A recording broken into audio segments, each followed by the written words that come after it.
Assalomu alaykum. Web dasturlash onlayn ta'lim platformasiga xush kelibsiz.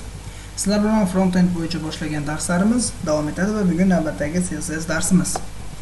Agar bizni YouTube kanalimiz orqali tomosha qilayotgan bo'lsangiz, albatta obuna bo'lishni unutmang. Va shuni aytib o'tish kerakki, ijtimoiy tarmoqlarda rahmat o'rniga like ishlatiladi. Nima bo'lsa demak, kayfiyat ko'targan holatda boshladik. Bugun 25-dars sizlar bilan nima o'rganamiz?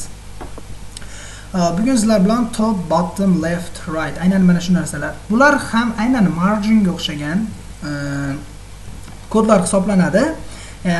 Marginlardan farqi buni absolute position, ya'ni position degan kod yordamida o'tganda aynan buni farqini bilib olasiz. Hozircha faqat buni ishlatish turgan bo'lsa bo'ldi. Aynan nima uchun ishlatilishini keyingi darslarda albatta qo'shib aytib o'tib ketaman. Shunday ma'lumot uchun qo'shib qo'ydim buni.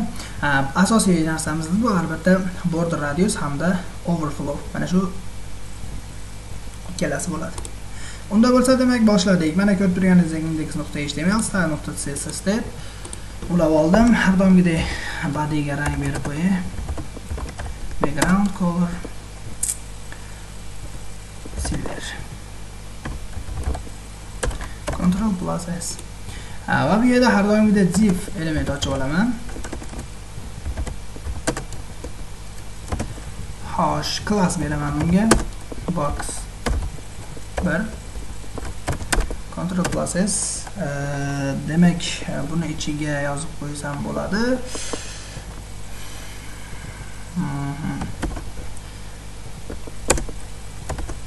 Paragrafda line. Ctrl+S. Bu yerda yana bitta box 2 yarata olaman, sababi right va left farqini bildirib olish uchun. Ctrl+S va bunga elementida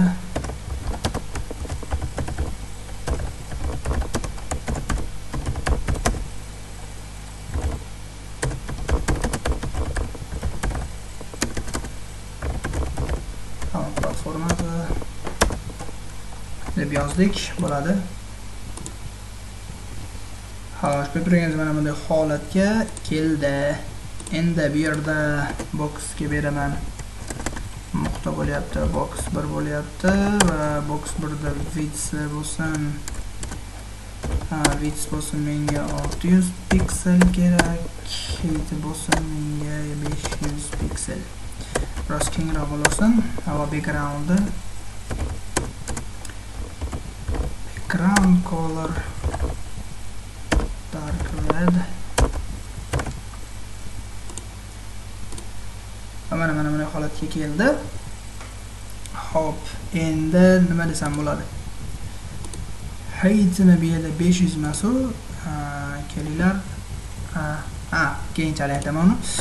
Hozir box 2 ni background berib yuboray. Background color bo'lsin buniki blue. Width bo'lsin 600 piksel.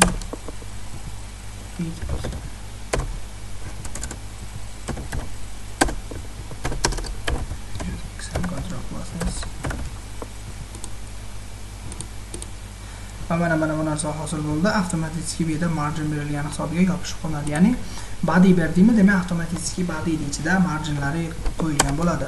Endi buni top bo'lsin 100 piksel.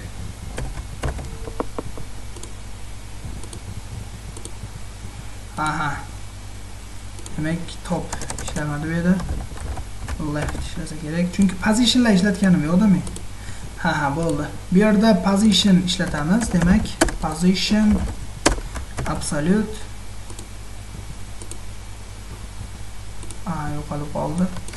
Demak, left positionlarda o'tganida tushuntirib o'tib ketaman, chunki u alohida mavzu bo'lgani uchun hozir left, right lar bilan ishlata olmayman ekan. Biz o'rganadigan narsamiz bu yerda border o'rganamiz. Kelinglar endi mana buni ichiga border berib ko'raman. Ya'ni border radius. Border radiusni bilib olish uchun mana bunga beray. Misol dasturlash platformasi deb yozdim. Hop, endi shunga border beraman. Ya'ni h2 ekan. Bu yerda bo'lyapti box 2 bo'lyapti, uning ichida h2 bo'lsa menga border kerak. Border kerak menga 2 pikselda solid qora black border kerak. Mana border bo'ldi. Xo'p, endi shuni men margin berib olaman. Margin top 20 piksel bo'lsin. Ctrl plus S.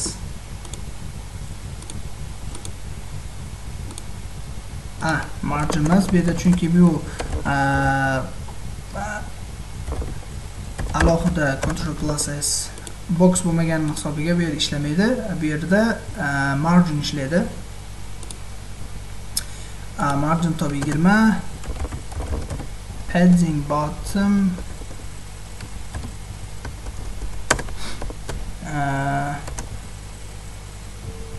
15 piksel bo'lsin. Ctrl plus S. Mana pasti ham ochildi. Endi shunga border radius beraman. Border radius 30 piksel bo'lsin. Ctrl plus S. Ko'rganlardek qanday holatga keldi. Bu yerda hozir color'ini, HD color'ini men o'zgartirib olay. Color Ctrl plus S.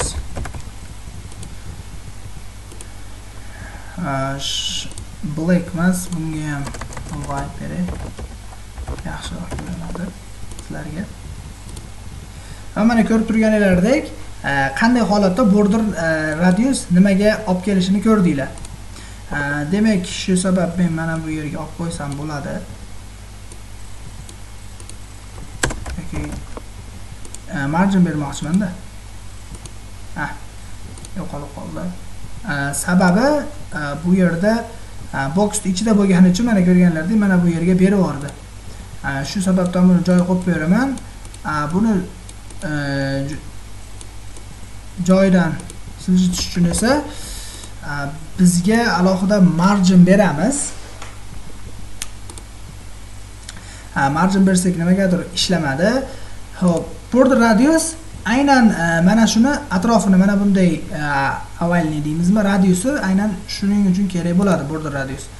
Misol uchun border radius pikselda emas, foizda o'lchaydigan bo'lsak 50%. Ctrl plus S. Ko'rdinglar?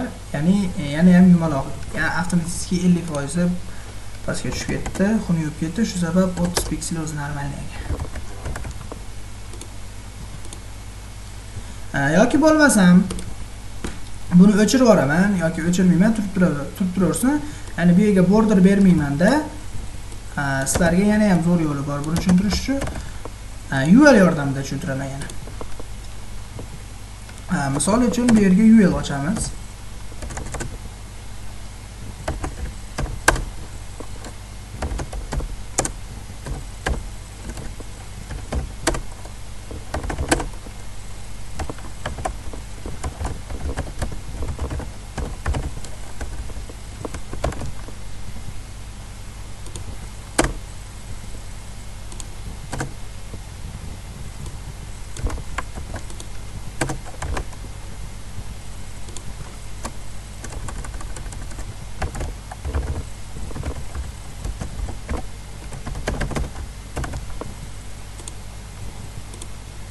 Ko'rib turganingizdek bosh sahifa ochildi. Endi buni men stillarni o'zgartirib olaman. Box 2 bo'lsin. Box 2 da UL kelyapti, UL ichida li kelyapti, li ichida a kelyapti. Bu yerda list style bo'lsin none. Ctrl plus S.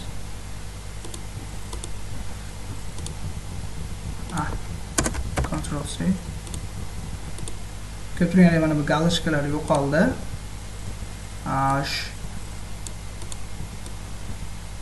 Ctrl C, Ctrl V.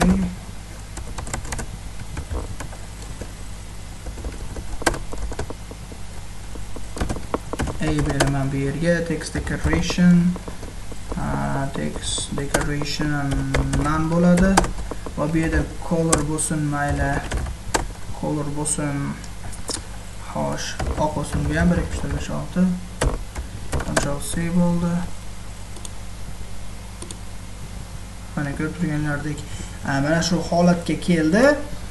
Endi shunga men hover beraman. Ya'ni har bittasiga hover beriladi. Hover berib turib Ctrl C, Ctrl V, hover, background color beraman bu yerda. Black bo'lyapti. Color bo'lyapti bu yerda.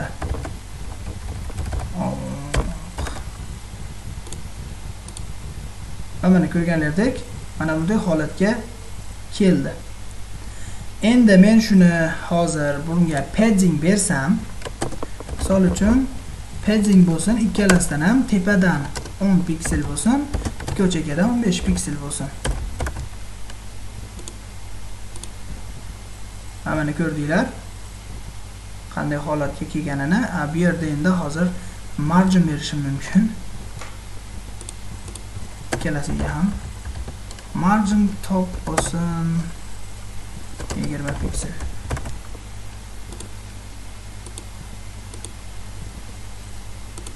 yoki bo'lmasa margin ishlamadi bu yerda padding.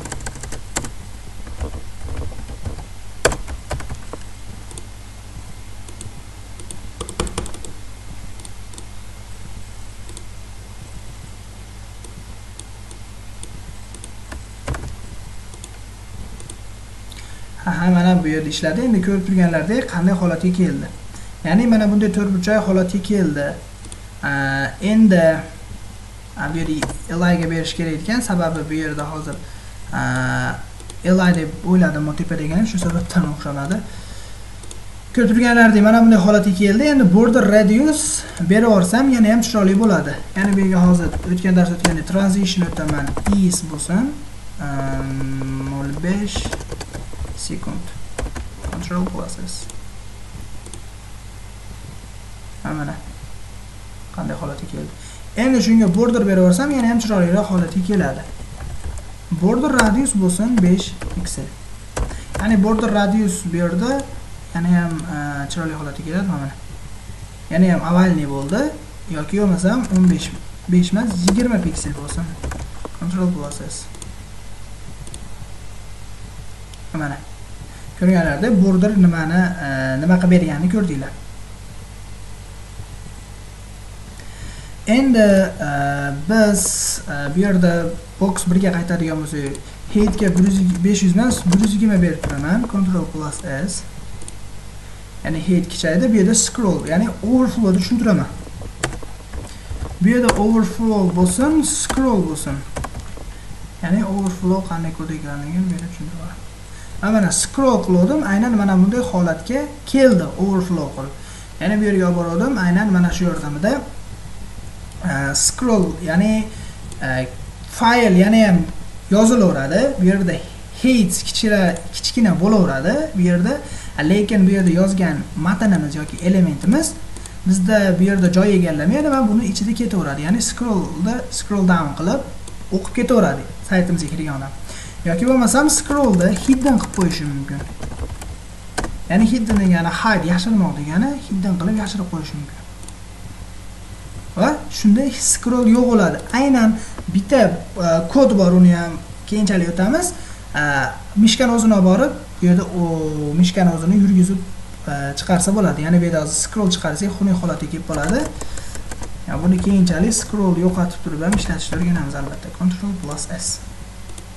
Va mana ko'rib turganlaringizda yana shunday holatga keldi. Bugun asosiy o'rganganimiz border radius bo'ldi. Aynan mana bunday chiroyli holatga keltirish bo'ldi. Agar sizlarga darslarimiz yoqqan bo'lsa, albatta bundan xursandmiz. Sizlarga vazifa bo'lib qoladi. Aynan bugun o'rgangan kodlarni oldingi vazifalarga qo'shib, hammasini rasmlar ishlatib, background imijlar ishlatib, chiroyli narsa qilib ko'rishga harakat qiling. Sog' bo'linglar, salomat bo'linglar.